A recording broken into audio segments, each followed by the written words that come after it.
Hi everyone, Save the Children along with Jennifer Garner have started a campaign called Save With Stories. So basically, all you have to do is listen to this story and go to the link below and contribute and donate, because we are trying to help children who are affected by COVID-19. And I'm going to read my favorite story to all you little ones, which is called Mullah Nasruddin Feeds His Goat. Mullah Nasruddin had been working in the fields all day long. He was tired and sweaty, and his clothes and shoes were covered with mud and stains. Because he'd been fasting all day for Ramzan, he was also quite hungry. It was almost sundown, and Nasruddin knew that he would soon be able to eat. Now, the wealthiest man in town had invited everyone to come and break their fast in his home that evening with a huge feast. Nasruddin knew that he would be late if he went home to change his clothes before heading into town. So he decided it was better to arrive in dirty clothes than to be late. Oh, what a party it was going to be. What a feast. As he walked to the wealthy man's home, Nasruddin imagined the delicious foods he would soon be eating. Dates, lentils and chickpeas, olives and bread, hummus, falafel, kebabs of chicken and mutton, and best of all, the desserts. Halwa, date rolls, figs and baklava.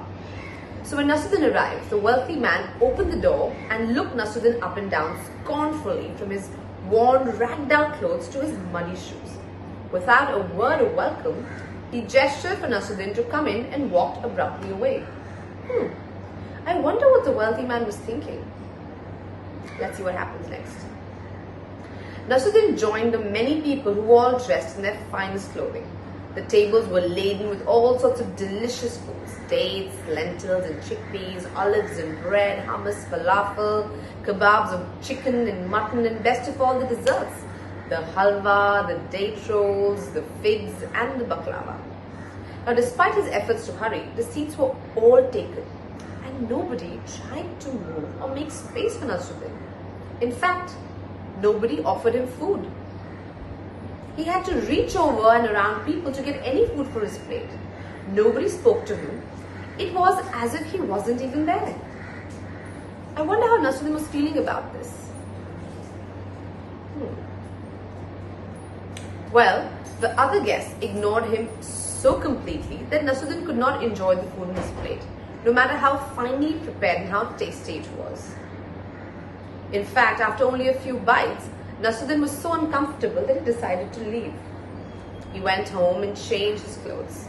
In fact, he put on his finest clothing, including a beautiful coat. Nasruddin returned to the feast, and this time the host welcomed him with a huge smile. Come in, greeted the host. As Nasruddin entered, people waved and called out to him from all corners of the room, and they invited him to sit near them and offered him food. I wonder what the host and the guests were thinking now. And I wonder what Nasruddin must be feeling. Nasruddin sat down quietly. Picking up a plump fig, he carefully placed it onto a coat pocket, saying, "Eat, coat, eat." Then he took a handful of nuts and put them in the other pocket, saying, "Eat, coat, eat." Now he began to feed his host in earnest, grabbing all sorts of food and saying, "Eat, coat, eat." So he fed the coat lentils and chickpeas and olives and bread and hummus, falafel, kebabs of chicken and mutton, and best of all, the desserts: the halwa, date rolls, figs and the baklava. Nasruddin became silent as they watched this strange behavior. Soon everyone in the room was staring at Nasruddin, wondering what he was doing. The host hurried over. "Nasruddin, what are you doing? Why are you feeding your coat in this manner, man?" "Well," Nasruddin replied, "when I first came to this feast in my old farming clothes, I was not welcome. No one would speak to me. But when I changed into this beautiful coat, suddenly I was greeted warmly.